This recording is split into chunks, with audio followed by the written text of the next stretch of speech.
Voilà, bonjour. Aujourd'hui, je voudrais partager avec vous quelques mots sur Sukkot, sur la fête de Sukkot, un peu plus telle qu'on la vit.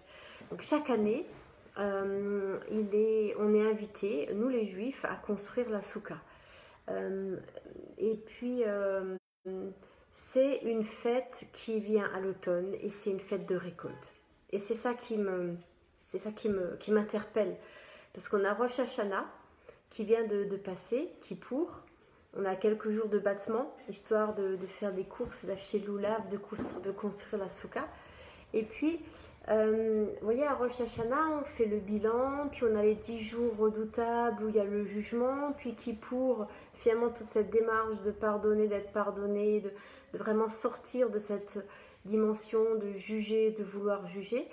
Et puis, finalement, on pourrait s'arrêter là. Donc voilà, je suis pardonnée, tout va bien. Et non.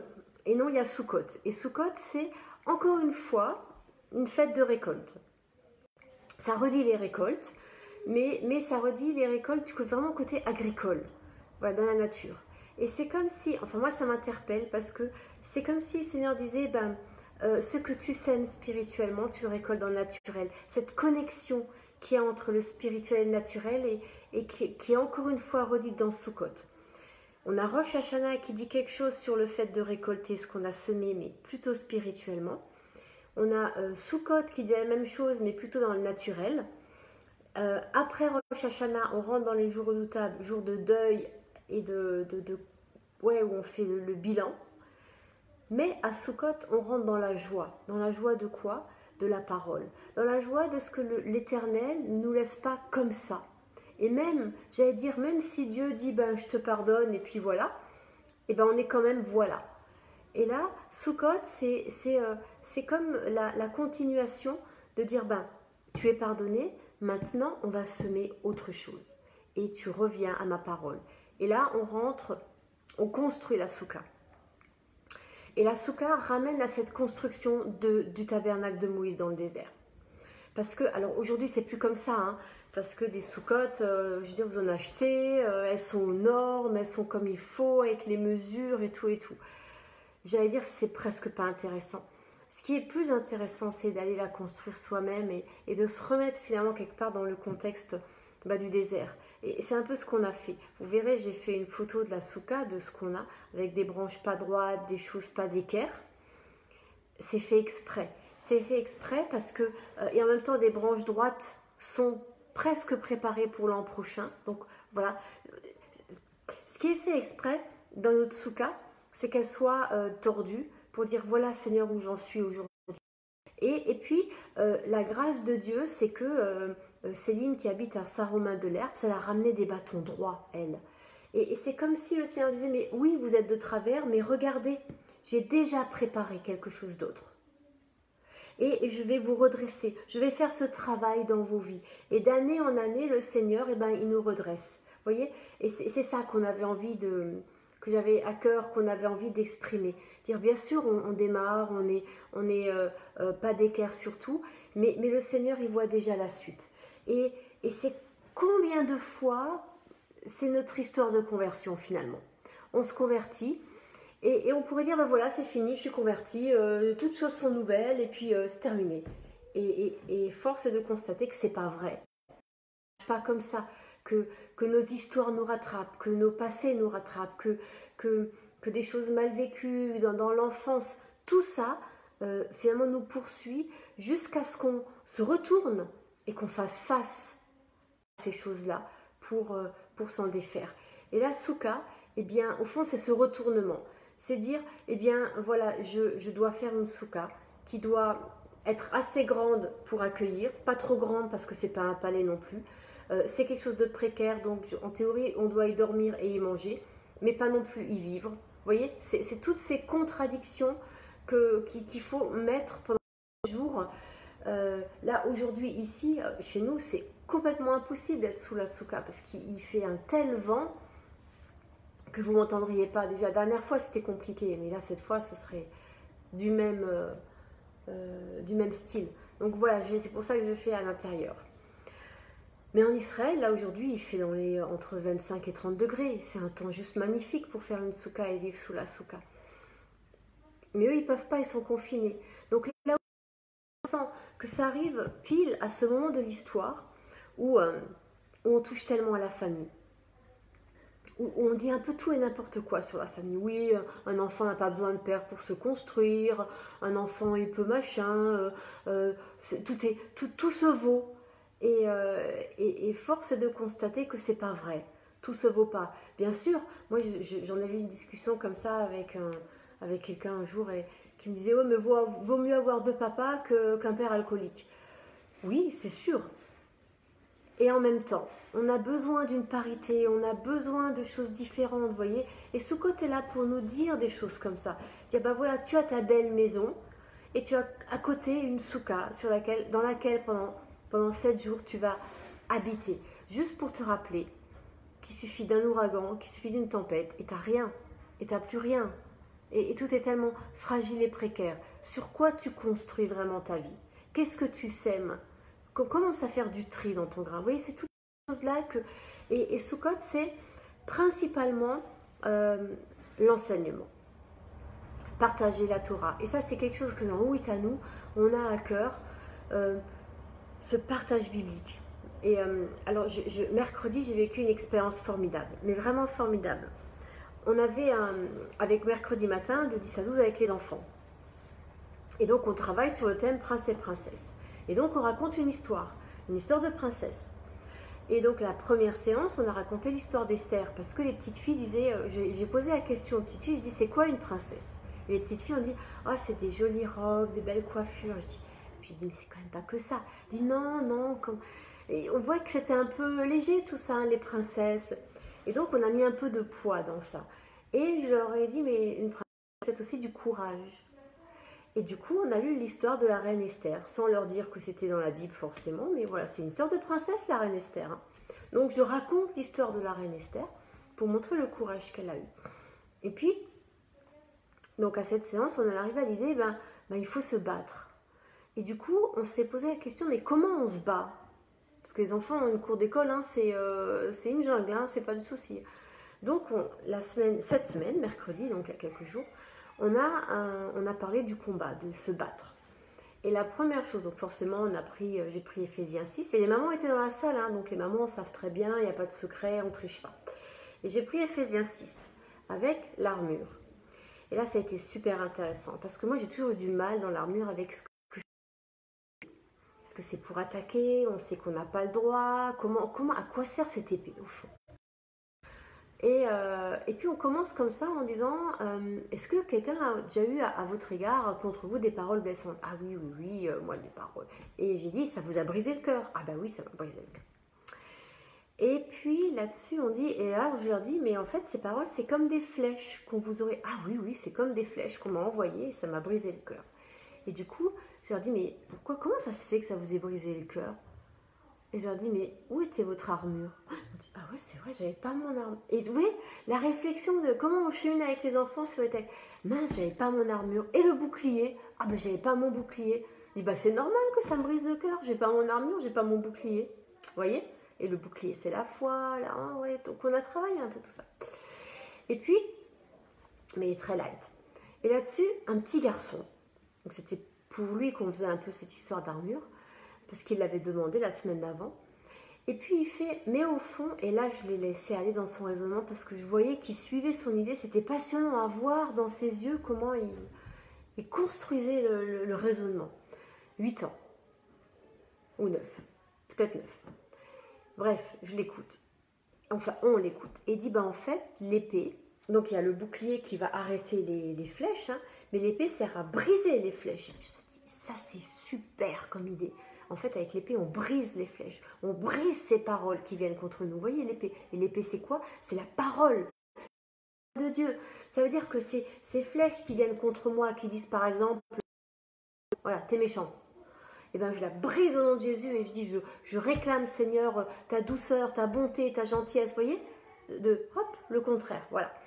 Et il dit, et après, il fait comme ça. Donc une fois que la flèche est brisée, qu'elle est à terre, et bien avec les chaussures du zèle de l'évangile, il les écrase. Et moi, j'étais sidérée. J'avais jamais pensé à ça. J'avais jamais pensé à ce que les chaussures du zèle de l'évangile servaient à écraser définitivement ces paroles méchantes qui viennent contre moi. L'épée, j'avais jamais fait ça de l'épée. J'avais jamais brisé les flèches avec l'épée. Et voilà, ce petit garçon de 9 ans, mercredi, m'a appris à utiliser correctement mon armure. C'est ça, Soukhot. Vous voyez, c'est pas un enseignant qui vient et qui a tout compris sur tout, ou à peu près, ou 2-3 trucs. C'est juste d'être assis autour de la table et de s'écouter les uns les autres. Aujourd'hui, on appelle ça du partage biblique, on appelle ça... Mais où est à nous? Eh ben, on a remis ça au cœur de nos célébrations. On commence par ce partage-là de la parole, pour se dire, voilà, qu'est-ce que tu as à dire, qu'est-ce que tu as... Et c'est merveilleux, et c'est magnifique. Alors bien sûr, c'est bien d'avoir quelqu'un qui est un peu fort, parce que ça évite parfois des écueils, de partir dans des choses pas justes. N'en demeure pas moins que mercredi, c'est un petit garçon de 9 ans qui m'a appris à me servir de mon armure. Et ça, c'est précieux. Et je crois qu'on a besoin, dans le peuple de Dieu, quel qu'il soit, dans l'église ou la synagogue, de revivre cette dimension-là du partage. Voilà. Et Soukhot, pour moi, c'est ça. Et voilà. Au fond, c'est la table ronde, j'allais dire, pas du roi Arthur, mais c'est la table ronde. Et de pouvoir dire, voilà, qu'est-ce que tu... Voilà, de partager. Ok. Soukhot, ça dit aussi la précarité, c'est-à-dire voir le ciel. C'est-à-dire que la cabane, elle doit être ajourée. On doit pouvoir voir le ciel. Et puis, juste pour se rappeler notre taille. Et j'aime bien cette parole des rabbinim qui disent, d'un rabbin qui dit, rappelle-toi toujours que dans l'ordre de la création, tu es créé après le moustique. Le moustique est avant nous. Voilà, c'est juste des choses pour se remettre, être à sa place. Pas être trop haut, pas être trop bas, juste là où on doit être. Mais c'est quoi ma place? Vous voyez? Et ça, cette réponse-là, finalement, elle est contenue dans la parole de Dieu. Et c'est en la lisant. Et Soukhot est là pour dire, relis ta parole, relis ta Bible. Au fond, relis ta Bible. Ou lis encore une fois ta Bible. Lis encore une fois ta Bible. Tu verras, j'ai encore des choses à te montrer. Moi, sur Éphésiens 6, ça y est, j'ai encore appris quelque chose. Et je me réjouis parce que c'est pas fini. Je suis sûre que quelqu'un va encore m'apprendre quelque chose sur Éphésiens 6. Mais là, je chéris ce que j'ai appris. Vous voyez, pour pas l'oublier, pour le garder en moi. Et puis, apprends. Mais cette fois, cet apprentissage-là,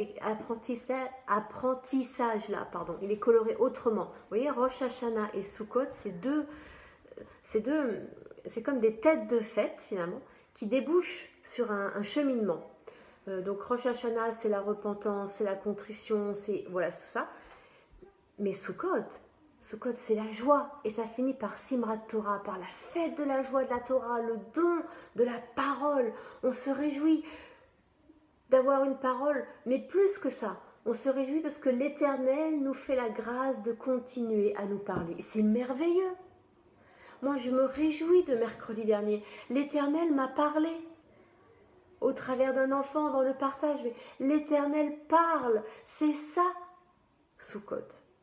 C'est dire, mais dans notre fragilité, dans notre même médiocrité, Éternel, tu continues à venir nous visiter et nous parler. Et ça c'est juste merveilleux. Ça, c'est juste merveilleux. Voilà. Alors, Soukhot, dans l'histoire d'Israël, va vivre des temps très divers et va être oublié pendant longtemps pour être redécouvert. Et puis, les rabbinim vont se saisir de Soukhot et il y aura tout un Talmud, le traité de Souka, qui est consacré à Soukhot et à toutes les lois. Et là, il y a quelque chose d'important, il y a l'histoire des 4 espèces et la libation d'eau. Alors les 4 espèces, il s'agit de prendre 4 espèces qui sont, alors attendez que je les retrouve parce que je ne les connais jamais par cœur, voilà, qui sont l'étrog, donc c'est un espèce de citron, hein, ça peut être une folie d'acheter l'étrog le plus beau, le plus parfait possible, le loulave qui est du palmier de dattier, la dasse, la myrte et l'arava, la branche de saule. Voilà. Et ces 4 espèces servent au moment de la prière. Alors, ça, c'est quelque chose que j'interroge avec le Seigneur. Vous voyez, allez, on les fait bouger dans les 4 directions. Nord, sud, est, pas dans cet ordre-là, est, ouest, nord, sud. Voilà, comme pour chasser les mauvais esprits, tout ça. Alors, vous voyez, tout de suite, moi, je suis un peu... Bon, allez, on va dire ça. Par contre, il y a autre chose qui m'intéresse beaucoup plus, c'est la libation d'eau. Et ça me semble important. L'histoire de verser de l'eau. On va le retrouver dans Zacharie et Isaïe vont y faire une allusion. Et ça me parle. L'eau, ça me parle parce que ça parle du mikvé. Vous savez que tous les vendredis avant d'entrer dans le Shabbat, les Juifs vont se purifier dans le mikvé et se tremper 3 fois dans l'eau. 3 fois, c'est pas du tout un hasard. Hein. C'est pas un bain, on se lave pas, on prend pas sa douche, on prend pas de savon. On se dévait entièrement, même les boucles d'oreilles. On est tout nu comme un verre. Et on se trempe 3 fois dans le mikvé. Donc on prend sa douche avant. Et on se trempe 3 fois dans le mikvé. Et le mikvé, c'est forcément une eau qui coule. Vous voyez. Et c'est symbolique de dire purifier dans le Shabbat. Je rentre, et après on s'habille en blanc. On est habillé en blanc pour Shabbat. Mais voilà, cette dimension de la purification qui revient. Et c'est comme, et là on est dans Sukkot. On vient de sortir de Rosh Hashanah. Kippour, on n'a pas mis de souliers de cuir, rappelez, pieds nus. Le grand prêtre à Kippour, il a juste ce vêtement en lin. Et là, on enlève encore même cette couche-là pour la libation d'eau. Alors évidemment, ça concerne que les mains. Et tiens, d'ailleurs, justement, c'est intéressant ça. Ça concerne que les mains, la libation d'eau. Hein. Et ça rappelle quoi Jésus qui lave les pieds des disciples. Et j'ai Pierre qui dit, mais lave-moi tout entier. Et Jésus qui lui répond, non, ça suffit, les pieds. Les pieds sans chaussures de cuir. Vous voyez, c'est intéressant de te promener, de voir, tiens, ça revient. Là, on est dans Sukkot, et Jésus il va réutiliser ça à Pessah. Le lavement des pieds, à Pessah, ça ne se fait pas normalement. Il n'y a que Jean qui en parle. Pourquoi est-ce que Jésus fait ce lien-là? Pourquoi est-ce qu'il remet ça à cet endroit-là, Jésus? Voilà, c'est des questions. Ce pas des vraies questions, on sait bien pourquoi. Mais Jésus est la parole qui se donne. À la croix, il donne sa vie, on ne lui prend pas. C'est toutes ces symboliques-là auxquelles touche Jésus et qui reconnectent les fêtes entre elles. Mais dans la force de ce qu'elles ont comme symbole de l'annoncer. De dire, regardez, j'y suis à Sukkot. C'est moi. C'est moi. C'est moi la parole. Il y a de la joie à rencontrer Jésus, oui. Oui, c'est de la joie. C'est la joie d'être sauvé, c'est la joie du salut. Et une fois qu'on a cette joie du salut, au fond, c'est comme un meuble Ikea, en mieux en qualité. Hein. Mais il faut la construire, cette joie. Il faut en faire une maison. Ah, la souka. On va y habiter, mais c'est provisoire parce que notre demeure éternelle, c'est la Jérusalem d'en haut. C'est la présence du Très-Haut. Mais on apprend déjà sur terre. Vous voyez, c'est toutes ces choses. Donc j'avais vraiment envie de redire la libation d'eau à ce moment-là, qui ramène au mikvé qui ramène au Shabbat, le Shabbat qui dit la pureté, le Shabbat qui est quoi? Un repas, le repas des noces. Vous voyez, toutes ces choses comme elles, hop, hop, hop, on passe de l'un à l'autre. Et si on ne connaît pas bien finalement sa Bible, eh bien on n'arrive pas à se promener comme ça. Du coup, c'est pour ça que quelque part, c'est important, Sukkot. C'est une fête qui dit non, tu ne la connais pas si bien. Et moi, je viens de recevoir mercredi dernier un petit clin d'œil du Seigneur pour me rappeler, lis ta Bible, tu ne la connais pas si bien. Et après, une autre chose que le Seigneur m'a dit mercredi, au fond, au travers de ce temps, c'est toute seule, tu ne peux pas y arriver. Tu as besoin des autres. Et c'est ça la communauté pour moi. Vous voyez, la communauté, c'est pas de vivre ensemble à 15 familles quelque part sur une montagne, en autarcie complète et machin. C'est une forme de communauté, mais c'est pas celle que moi c'est pas celle qui me parle à moi. C'est pas non plus forcément l'église où on se voit tous les dimanches. Et c'est vrai, hein, souvent ça se dit dans les églises, on se voit pas trop la semaine, tout ça. La communauté, c'est juste ce partage. C'est plus la yeshiva pour moi, la communauté. Vous savez, cette école où on prend la Bible ensemble, on la lit, où on s'interroge nos pratiques, nos façons de vivre, de dire tiens, tu fais ça, mais pourquoi, comment ça se... Vous voyez, ça c'est la communauté. Mais ça demande beaucoup d'humilité, de laisser quelqu'un pointer des choses dans sa vie. Beaucoup de douceur et d'amour pour soi-même pointer dans la vie des autres, dire attends, mais... Et puis parfois, j'ai eu une conversation cette semaine avec quelqu'un, dire ah, t'as toujours pas compris ce passage, ah bah non, j'ai pas compris, ah bah attends, viens, on va y revenir. Vous voyez, d'avoir la bonne distance, la bonne relation, ah, j'ai pas compris, j'arrive pas à le mettre en pratique, ah bah tiens, on va en reparler, comment tu... Et puis changer d'image, essayer de trouver d'autres moyens de parler, et puis après de laisser du temps au temps. Voilà, c'est juste pour que, c'est tout ça, juste pour que cette parole se construise en nous, un peu à la manière d'une souka, et qu'elle soit cachère. Alors ça veut dire quoi être cachère? Être cachère, au fond, ça veut dire être propre à accueillir l'Éternel. Parce qu'au fond, la souka, c'est ça, c'est que lui vienne, que son esprit vienne. Alors évidemment, si vous le savez un peu, les rabbinim, beaucoup plus tard dans l'histoire, attendez, je vais essayer de vous retrouver ça où la cérémonie de la libation d'eau, elle est là.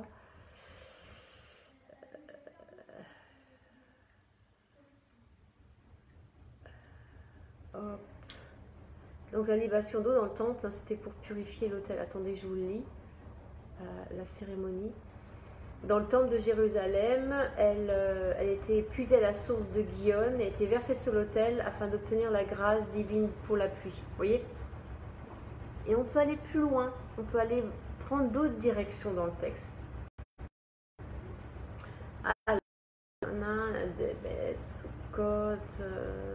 Non, attendez, évidemment, je ne vais pas le trouver. Allez, hop. Mince, qu'est-ce que je cherche déjà? Ah oui, les rabbinim. Et leur idée d'inviter.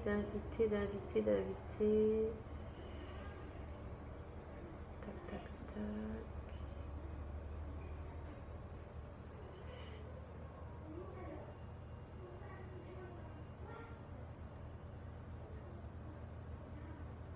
Alors évidemment, dans le judaïsme, on lit des versets spécifiques.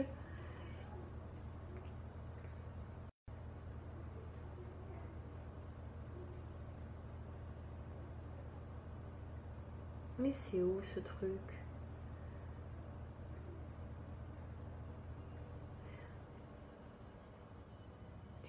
Ah, dans le judaïsme. Non, c'est pas là. Bon, écoutez, je ne trouve pas. En tout cas, pour tous les soirs de Sukkot, ils invitent l'esprit. Alors, vous voyez tout de suite l'esprit d'un grand rabbin. Voilà. Bon, je ne suis pas du tout fan de ce truc-là. En tout cas, une chose qui est importante et qui me semble à moi importante, c'est que, eh bien, la soukha, elle doit être décorée.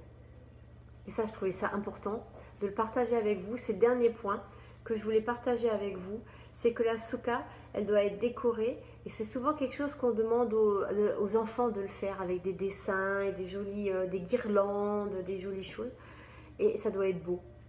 Voilà, et j'avais envie de nous dire ça. Quoi qu'on fasse pour l'Éternel, et bien même si c'est des guirlandes d'enfants qui, de vous à moi, on le sait bien, ne sont pas parfaites, les dessins d'enfants, souvent, il y a un coup de crayon, une rature, machin. C'est pas la perfection, mais c'est beau. Il faut que ce soit beau. Et un dessin d'enfant, c'est beau. Pourquoi c'est beau? Parce qu'on le regarde avec les yeux du cœur. Et puis, voilà, j'avais envie de terminer avec ça en disant que Sukkot, qu'on rentre dans cette dimension-là du beau, où on regarde le dessin de l'autre avec les yeux du cœur. Et que ce soit un encouragement pour chacun et chacune à faire du beau, à pas faire du parfait, mais à faire du beau. Voilà. Eh bien, que le Seigneur vous encourage dans ce temps. Et puis, on se revoit demain, où on va commencer à voir eh bien, en quoi Sukkot parle de Jésus. Alors, on se retrouve demain, à la fois eh bien, à 13h30, pour commencer un peu cette histoire-là. Et puis, il y aura une reprise à 17h, 5 à 6, c'est le culte. Voilà. Et demain soir, le culte, il sera vous pouvez participer si vous avez envie. Donc, le thème, ce sera Sukkot, la fête de Sukkot, et en lien avec l'évangile de Luc, à savoir la naissance de Jésus. On va voir comment ces deux choses peuvent ou ne peuvent pas machiner ensemble. Et demain, ben, en fait, si j'ai vu tous les mails et s'il n'y a pas de surprise, de choses qui viennent contre, eh bien, on sera tous là. Donc pour la louange, il y aura tout le monde et on sera dans les salles en bas. On ne sera pas chez moi parce qu'on a besoin de plus de place. Les enfants vont vouloir danser, ils veulent danser, mais ils ne peuvent pas dans le salon, c'est trop petit quand même. Donc on sera en bas. Donc ceux qui veulent venir en présentiel, eh ben, c'est trois grands places à la Voulte, mais en bas, dans les salles d'en bas. Vous verrez sur la salle, c'est facile à trouver. Et puis, on pourra danser avec des... on a une bannière, on va en fabriquer, c'est un truc qu'on va faire encore, une chose qu'on a à faire, et qu'on a à cœur de faire, pas qu'on a à faire, mais qu'on a à cœur de faire des bannières. Et si, alors je vous le dis, ouais, si vous voulez aider d'une manière ou d'une autre, ben, n'hésitez pas, toute aide est la bienvenue. Et là, on a été hyper encouragés mercredi par deux mamans qui ont dit ah, ben, moi je peux aider pour ça, moi je peux aider pour ça, et ça c'est génial. Voilà, allez, gros bisous à tout le monde et puis à demain. Allez, bonne journée, au revoir. Shabbat shalom. À ce soir, ah oui, ça pardon, j'ai oublié. Ce soir, 18h, 18h30, hein, on fait Havdalah, on sort de Shabbat. Et pour rentrer dans ce temps spécifique de la Souka, encore plus. À bientôt.